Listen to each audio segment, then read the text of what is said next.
Well, hello. I am excited to be back to talk to you on this network. As you know, several of the networks that I use, I don't get to do them all, and especially since we're doing Facebook Live now, I get a chance to talk there live. But I like this network because you can't see me and I ain't got to worry about you looking at whether or not I got my girl on or not on my head. And so I want to tell you what the Lord spoke with me this morning in my spirit, and maybe like about 5 o'clock this morning, about the life of the body and looking at how much pressure pastors are under and how important it is that we look at the need for effective kingdom building soldiers in the fivefold movement for this last day. And there was this one word that he kept speaking to me, and that was cell group, cell group. And I'm like, cell group, what about what? And so, of course, I just began to get up and start to research what he wanted me to share with pastors, but I won't be able to do it now because I know that I need to share this information pertaining to, because I'm still trying to see what way he wanted me to go, because my original message was just to come to you on this one and then come back because the message that he wants me to talk to you about in regards to the life of the body and building cell groups and leadership for evangelical movements for church growth.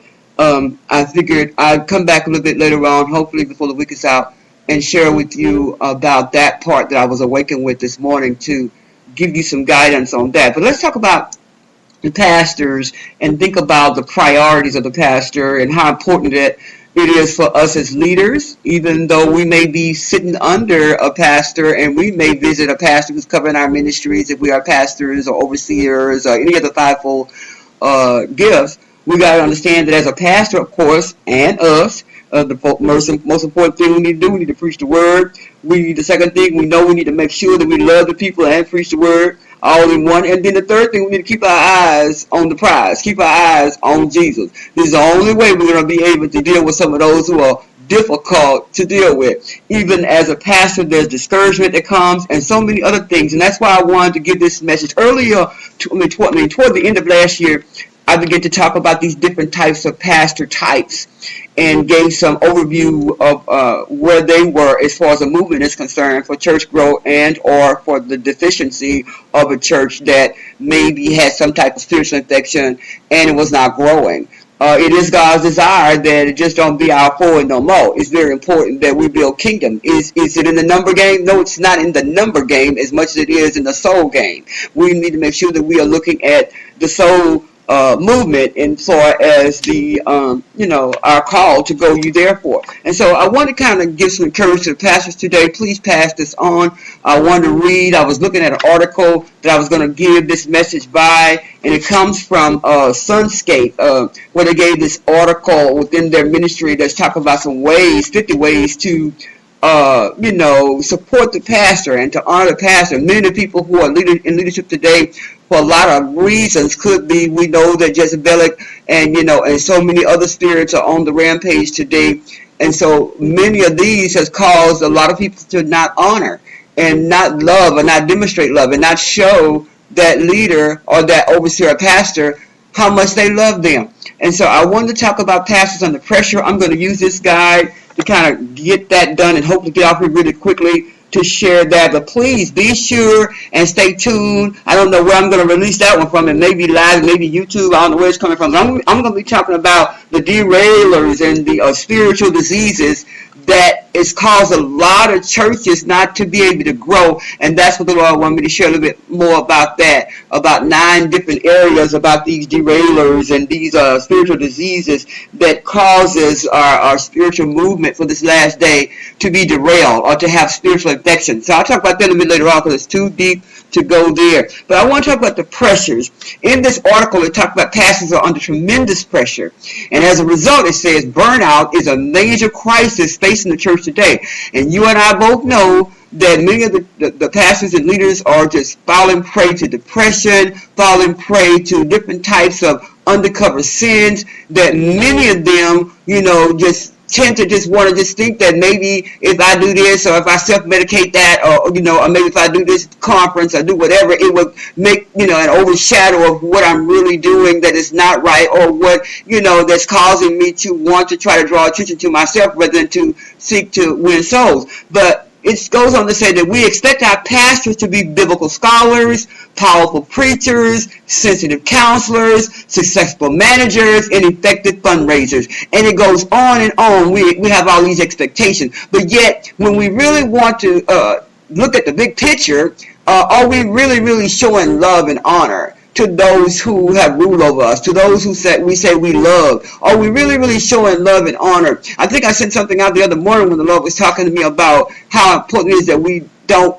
keep sending ourselves backwards and trying to go forward, which means that we get in our eyes derailed with some of the things that the enemy wants to use from our past. We keep looking at what people have said, what people have done to us, and then many other pastors are under so much pressure to get things done a certain way or at a certain time, and to the point that they find themselves feeling useless, feeling so depressed that they don't want to do anything. I know I've been there. Well, I didn't want to do anything. All I wanted to do was be quiet. But as a parachurch, and so we'll get into that a little bit later on, because my church is a parachurch where I build leaders and I help strengthen ministries so that they can grow in the area they need to grow in. And so, do I have a four-wall church? I am a parachurch. Once again, what I do is I come alongside churches to support them where they need to be for church growth. And one of the things that the Lord has equipped me with is to be able to keep it real, real, real, to talk about those areas that pastors and leaders are getting themselves into, especially in those areas of mental health, silent issues such as depression and fear and shame and divorce and and fall into these type of physical and sexual sins. And so I want to talk about these things are our expectation. This is what they showed in the stats. They said 80% say ministry negatively affects their family. They said that 70% have low self-esteem. 70% do not have a close friend. We're talking about pastors who are under pressure. 60% are in some form of crisis right now. And then it says that, 70% do not have a close friend, 60% are in some form of crisis, 50% struggle in their relationship with God, 15% consider quitting every Monday morning, really after they preach, if you want to know the truth.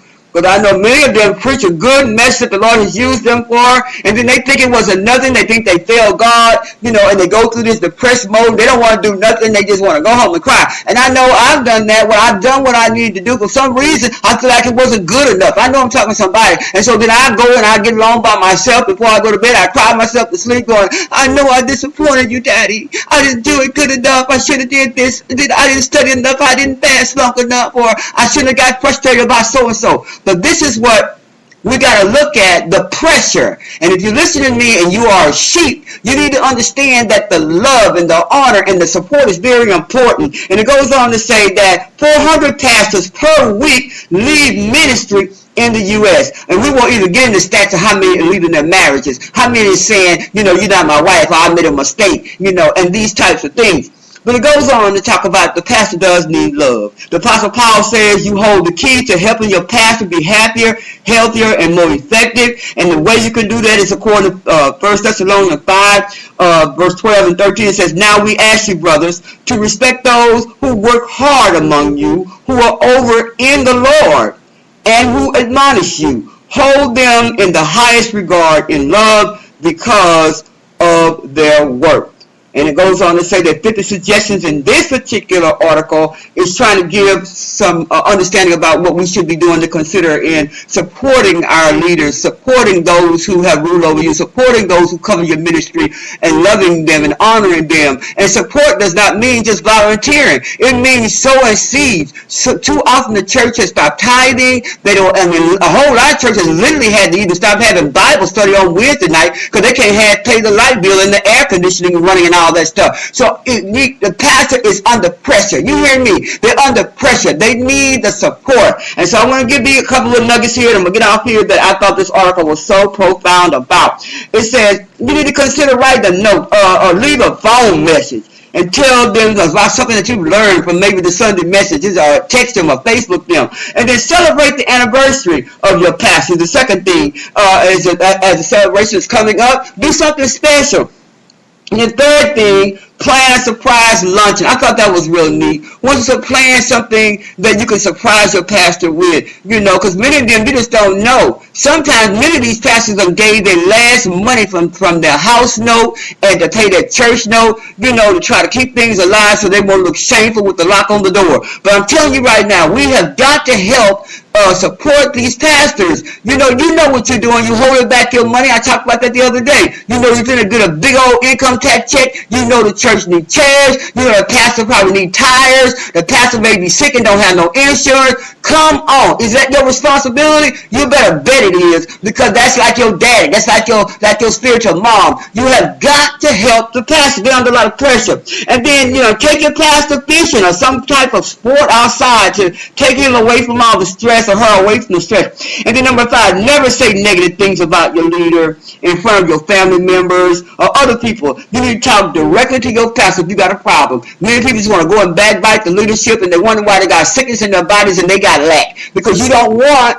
to do what is right. If you have a knout, you need to be making an appointment with your leader. And then number 6 is, ask the pastor if there's anything that you can do. Cut the lawn, wash the car, are you acting like a spiritual clown or a pimp, being pimped out? No, you're not. If you're doing this in love, if you're doing this because, not for brownie points, but you're doing this because you care, that's showing your love right there. And then ask if there's anything you need help with around the house. Just ask them. Number 7 is, care for your pastor's health.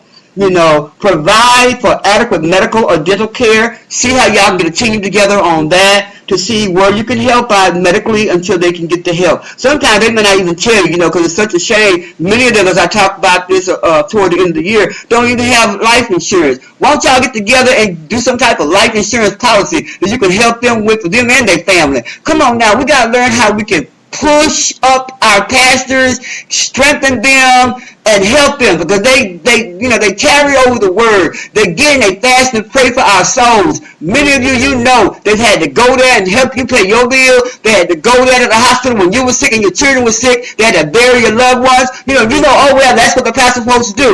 Well, yeah, that is what they're supposed to be there to support you. But you're supposed to support the pastor too. You're supposed to help them when they, without them asking you, well, my family wanted to go here. You should know what he like. It's your daddy. You should know what she like. It's your mama in the spirit. So you need to get to know them so that you can serve them and honor them. Lord, help me today.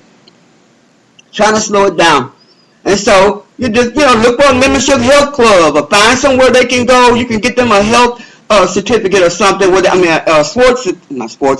exercise, club membership or something. And then, and look at some type of way you can maybe go help clean the church or whatever. But make sure that you pray for your pastor. That's another one that's really big, showing support and love. Maybe you need to fast once a week for your pastor. Maybe you need to pray, a special prayer every day or every week that you fast and pray about a specific thing concerning the church, or that God will show you how to come together as a team to do something for that ministry that the pastor has said that he's concerned about. And maybe it's a building fund. Maybe it's something that y'all have need of. Once you get together a team and y'all decide what you're going to do, and make it a surprise and do something special.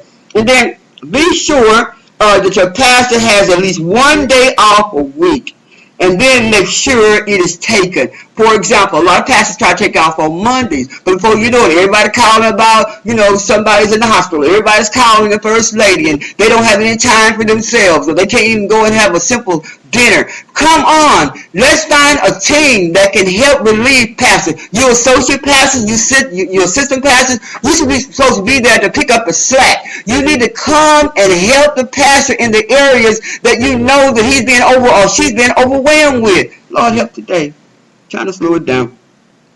And so help them to have some time out. They are under a lot of pressure. We can't lose no more pastors. Like I said, we're losing them to divorce. We're losing them because many of them have made the church their spouses. And and that's because they don't want people to think that they don't love them. So they're just going over and beyond what they need to do while their family are going without. That's why a whole lot of families are going to hell in the handbasket that are PK kids. They getting on drugs and feeling rejected because the pastor's doing all he can to be a pastor and a parent at the church, and nobody's doing anything at home because they figure the first lady can take care of it. But my God, y'all don't do anything to try to show support that you can do something, you assistant pastors. Do something, you armor bearers. Come on now. I don't want to preach. I'll help you today.